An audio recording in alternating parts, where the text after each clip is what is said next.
So I have an idea. I feel like we should do ENTP, INTP last. Okay. Because everyone's going to want to know that. Mm-hmm. Okay. Hello!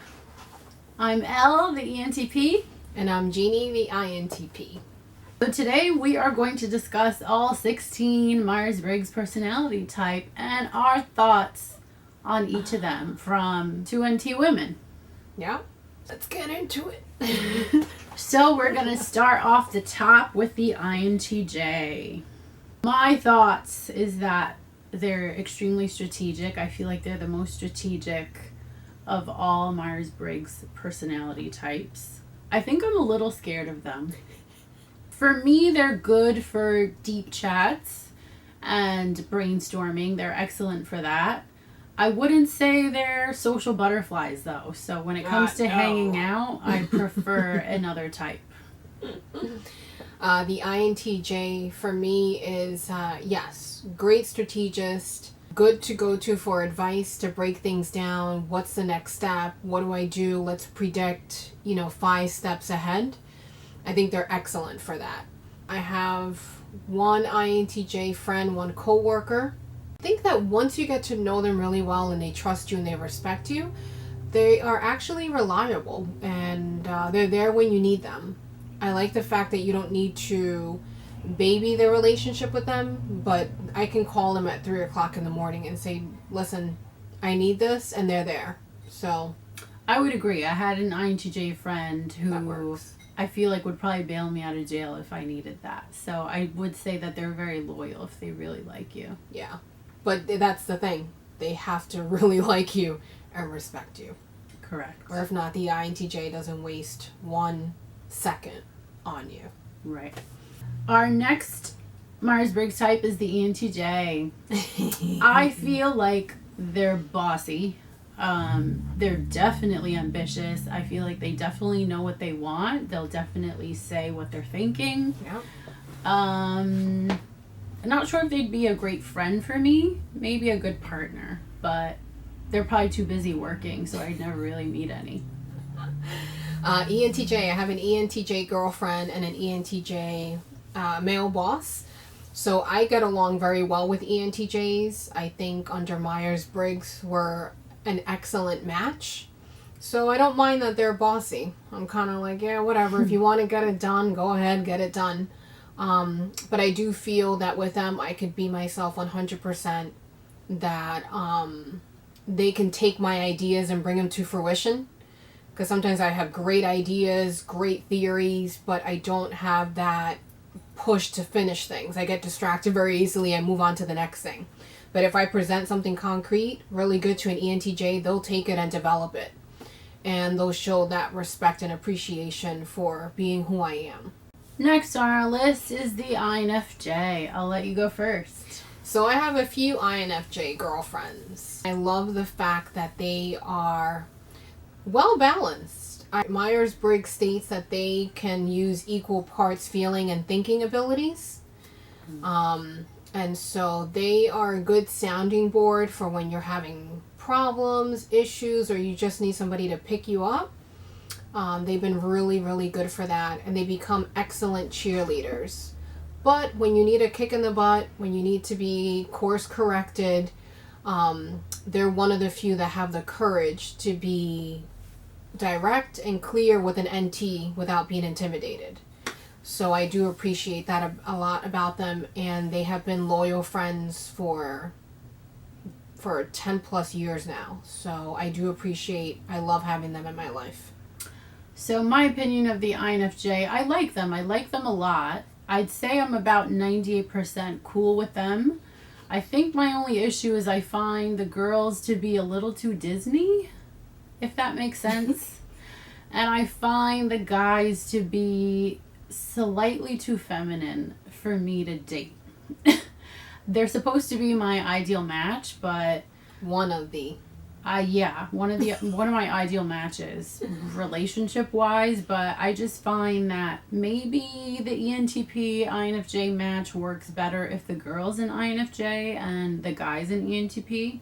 I think that when it's opposite and you're such a I feel like I'm just such a logical woman with some stereotypically masculine qualities that I think if I dated an INFJ, I would feel like the man a little bit. Next on our list is the ENFJ. So on my last video, I mentioned that the ENFJ was my least favorite type. I'm gonna have to revise that, amend that comment. ENFJ men are one of my least favorite types. I do like ENFJ women. They are very helpful. New developments. They're very helpful. They're very committed. They're very giving. But both the male and the female still have that self-righteous angle to them that, you know, I want to help you no matter what on my terms. But I feel like the women handle the weaknesses better than the males do. So yeah, I think I'm gonna sum up the ENFJ in 2 sentences. They think they know what's best for you, and they tend to feel sorry for themselves a lot. Don't know why. Yeah, that's true. I've seen that in male and female. Yeah, but next on our list is the ESFJ. I love the ESFJ as well. I have very good friends, best friends that have been ESFJs. I find them a low maintenance friend that I can keep for a long time. They're someone that I don't need to talk to on a daily basis, even on a weekly basis. But when we do have talks, they tend to go pretty deep. They tend to really care about what's going on, and they tend to want to find a solution and help. That's been a really good thing for me. And they tend to execute where needed as well. So, yeah, definitely trustworthy. I call them my ride or dies. So, love my ESFJs, I do. Although they tend to be a little moody. It's the only thing. You guys do tend to be a little moody and a little judgmental. But everybody has their thing. I like ESFJs. I think of all the people I've met in my life, literally the most generous, give you the shirt off their back people I've ever met have been ESFJs. Agreed. They've helped me immensely throughout my life, so I'm forever grateful. And I think what surprises me about them is that for being S's and for being F's, we can have pretty good conversations and we can follow each other pretty well. I know in certain circles like Reddit, ENTPs have a huge hate of ESFJs for some reason, but in my life we get on pretty well. I think I'm more drawn to extroverts, so maybe that's probably why I find them so cool. I also think they're a lot of fun. They like to do a lot of stuff. They tend to be very busy and very active, and so that works well for me. Agreed. So next we have the ESFP. ESFP. I don't think I have a lot of experience with this type. Neither do I. I would say that I do find them kind. Maybe a better word is nice. I do think that they're very non-confrontational. I think they'd probably rather die than have any sort of conflict. And I think that they tend to be fun. I will say that when I'm out and about with an ESFP, I tend to have a good time. They tend to be positive, even if the world is crumbling around them. So that's nice. Not much experience, maybe 1 or 2 people with the ESFP. Yeah, they're kind, they're nice. But I feel like the ESFP, because they're so non-confrontational, they tend to stay in really bad relationships. Tend to stay in bad work relationships as well. They don't have the courage to move on unless something really big happens to them that shakes them out of their stupor and moves them forward. And it's too bad that it needs to get to that point with them in order to make a change in their life. So yeah, they're definitely nice, definitely a lot of fun, but at times they're sort of doormatish too. So I think they tend to lead difficult lives, even though they don't need to, because they can't stand up for themselves. So next we have the INFP. I'll let you go first. The INFP definitely took a while for me to understand and to appreciate. But the ones that I've grown really close to, once they mature and they gain some self-confidence, they become someone that you can really rely on, and someone that is nurturing and caring and reliable even. And once they become attached to you, they really will fall on the sword for you. No questions asked. So I really appreciate that about the INFP.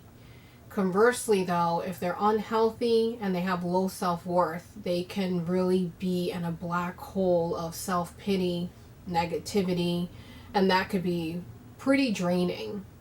But once, if you're willing to put in the time to stick to an INFP and help them in that growth, and they're not easy to pull out of that, but once you do, they actually are gems in the rough. For that, how you say it? Diamonds in the rough? Diamonds in the rough. My opinion of the INFP, I find them very comforting. There's something about talking to them that feels a little bit like a blanket over my shoulders. I definitely think they're kind. But on the flip side, I do sometimes find them a bit boring. And I've yet to meet an INFP who isn't depressed. So I think for someone who is a bit opposite of that, it kind of drags me down a bit. Yeah, it takes a lot of work to get an INFP out of that gloom. But once they get out of it, they can stay out of it successfully. They just need a lot of work. Next type we have is the ENFP. My least favorite type. ADHD in human form, avoid. Avoid. Avoid. Always late. Think they're charming and cute when they're actually just being annoying. Avoid. The ENFP to me is, man. It's a stumper. The ENFP is a ball of energy. Definitely the most energetic people I've ever seen. Amazing. It's like the Energizer Bunny. But what really bothers me about the ENFP and where we don't see eye to eye is that I found all the ones I have met, they're very insecure. And they want to be the center of attention no matter what. And if you come in there and you take away any of that attention, they become resentful and petty and catty very, very quickly. I find it difficult to deal with an insecure woman who's constantly seeking attention and approbation from the crowd. And if you step in and take a little bit of it, and it's not even frontal attacks, they are very backhanded and very knives in your back. So I will agree with that. I've met a few ENFPs who seem to be in some sort of invisible competition with me. They've just decided to set their eyes on me and compete, even though I'm not aware that we actually are competing against each other. And we're NTs. There is no competition with an ENFP. Next, we have the ISTJ. I'll just get right into it. Boring and rigid. What do you think? ISTJ friends, so I can have very good conversations with them. They're very logical. They're very dependable. Hard workers. They can get things done. I'm amazed at the ISTJ's work ethic and how they will overcome any obstacle to get things done. Or do I find them a little too self-sacrificing and they fall on the sword way too many times for other people, and they tend to be way too hard on themselves. So next we have the ISFJ. I think that the ISFJ is probably the most simple of all personality types. I do find them very routine, very structured, a little bit humdrum, a little bit boring. I don't feel like they're the people you go to if you for new ideas, for new concepts, for new theories. I find that while they're loyal friends or loyal people to have around, they're not good for any kind of advancement, I would say. Your thoughts? So the ISFJ to me needs a lot of motivation to get things done. I think because too, most of them that I've met they don't feel that they're very smart or have much intelligence. Mm-hmm. And they tend to carry that chip on their shoulder, and it becomes a bold on their shoulder. So I find that when they acknowledge their weaknesses, they focus too much on what they don't have, and they become paralyzed. And so they need way too much motivation, way too much work to get them out of that funk and moving forward. Mm-hmm. And it's one of those things where it's like, stay in your lane. What's interesting about the ISFJ is that they are the majority of American women at 20%, meaning 1 in 5 women you meet is probably an ISFJ. They are also the stereotypical woman you tend to see in movies and TV shows. I think their nickname is the nurturer. They're very much the typical wife you would see on a TV show. So yeah, you've probably met one. Yeah, you definitely have. So our next type is the ESTJ. I'm just going to give it to you straight. They are the right and wrong, black and white kings and queens. They like to tell people what to do. They have a bulldog tendency. I have found the ESTJ to be a very good administrator. They're excellent at organizing things and executing, but they don't have a clue about how people feel, how to talk to people. I just feel like a lot of ineffective CEOs are probably ESTJs. I heard someone call them confidently wrong, which I thought was hilarious. They're like a dog with a bone. When they get on one, it's very hard to get them off that topic, off that. Yeah. So our next type is the ISTP. I don't have a lot of experience with the ISTP. I don't think I'd be drawn to them. The ones I've known of seem very one note. They seem very one track minded. I also think that they're extremely self-centered, and they think nothing of it. They think that there's something wrong with you wanting them to be less self-centered. They think you're self-centered for wanting them to be less self-centered. So, your thoughts? ISTP, I've only encountered them at work. Very good workers, hard workers, super dependable. They actually are very good at starting a schedule and completing it, and having people work with them. They're very good at diffusing a situation, solving problems, and being able to be, if something happens, very quickly they can devise a solution to that. So work-wise, it's great to work along with an ISTP. Conversely, what I've noticed is they're not going to give you anything. So if you buy that person a cup of coffee, don't expect them to buy you a cup of coffee You'll never back. get a cup of coffee back. Yeah, it's not going to happen. You'll know next to nothing about their personal life, anything that happens outside of work. Heck, you might not know much about what happens at work unless you ask them a direct question. Yikes. But you know what? It's getting done. So how much do I need to really talk to you? Next on our list, we have the ISFP. I think that they're genuinely sweet. They have a tendency to make awful choices in romantic partners. And I think they tend to skew slightly depressed. But I like them. I like them a lot.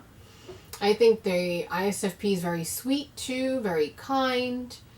I just think they're doormats. And they tend to create fantasy lands when things are very difficult in their personal life or at work. They definitely don't want to confront the issues, so they will almost live like in an alternate fairy reality. They're very kind, very nice, very sweet, but I haven't really found them to have be able to get out of really bad situations. Next, we have the ESTP. Oh. I think we both have really strong opinions on this type. Yes. I think in popular culture, the ESTP is known as the bro. They tend to match the bro stereotype the most. Yeah. In my personal experience, I have found them to be really fun, really quick-witted, tend to have good taste and kind of just always know what's poppin', what's new, what's going on. I have found I can't have super deep conversations with them, and I think generally they tend to be commitment phobic. They also have a tendency to be cutthroat and social climbers and tend to be very quick to betray. If you know someone who name drops a lot and is always trying to work their way up to the next best thing, probably an ESTP. Your thoughts? So yes, on a friend level, on a very superficial level, they are a lot of fun. They will take you to the newest places, the best places, what's poppin'. You'll definitely get in. They'll know. Beyond that, no commitment. And at work, they're horrible coworkers. So they're backstabby, insecure, social climbers. They're brown nosers to the boss. They don't realize that they'll always be the sidekick, never the main guy. And so if they see you shine a little bit, they will actually kick you down. So I vote them 2 thumbs down. Disaster. So we left our types for last, as we know you guys are probably dying to hear what we think of our own type. Who wants to go first? Why don't you go ahead? So the ENTP, man. I think that we are definitely dynamic. I feel like there's never a dull moment with an ENTP. I think that we're very sharp, clever, quick-witted. I think on the downside, our inability to adhere to social structures, it's hard for us to work 9 to 5s. It's hard for us to just do regular things, and dating is very difficult for us. I think a negative of the ENTP is that we tend to get into a lot of shenanigans, and I think an unaware ENTP can explain away a lot of those shenanigans. They always have an explanation instead of sometimes just admitting the truth that you screwed up. So I think when healthy, we can be very vibrant and fun and push others, and I think we are generally easy to get along with. A lot of people hate us because we tend to play devil's advocate a lot in debate. I don't, but I know ENTPs do have a tendency to do that, and that's just because we have a tendency to see both sides of a situation. And I think we're just so used to people being ridiculous and emotional and illogical that sometimes it's just a little fun. We just like to amuse ourselves. All in all, I'd rate us an 8 out of 10. Wow, that's a high rating. I know. Jeez. Everyone should know an ENTP, the 3 of us that exist. Go ahead, INTP. What do you think of your type? Oh, okay. So I think that the positives of the INTP is that we are genuine, we're quick-witted, highly intelligent, well-researched, well-informed. I think that when we really love a project or a job, we see it through, and we are loyal sometimes to a fault. So I love that about the INTP. On the downside, I feel like sometimes when we're highly stressed or unhealthy, we can be very cynical, and it's a hamster in a wheel with certain issues that we just cannot fix. And then when we're also too stressed or unhealthy, we tend to want to isolate, and that makes that hamster in the wheel cynicism so much worse. So that is one of the flaws of the INTP that I try to stay out of. But in the end, I think all in all, we need all 16 types to make the world go around, to make it work, to make it fun, and to make it the life that we know it. We should all be working towards becoming the most healthier types, persons that we can be. so that our strengths can shine and we can use those to make the world and our lives a much better place. I just personally wish there were less of some type and more of others. But we're glad to hear in the comments what you guys thought. We're glad to hear from anyone we offended, as I'm sure we offended every single type that exists. Thanks again, guys. Like and subscribe to our channel. Yo.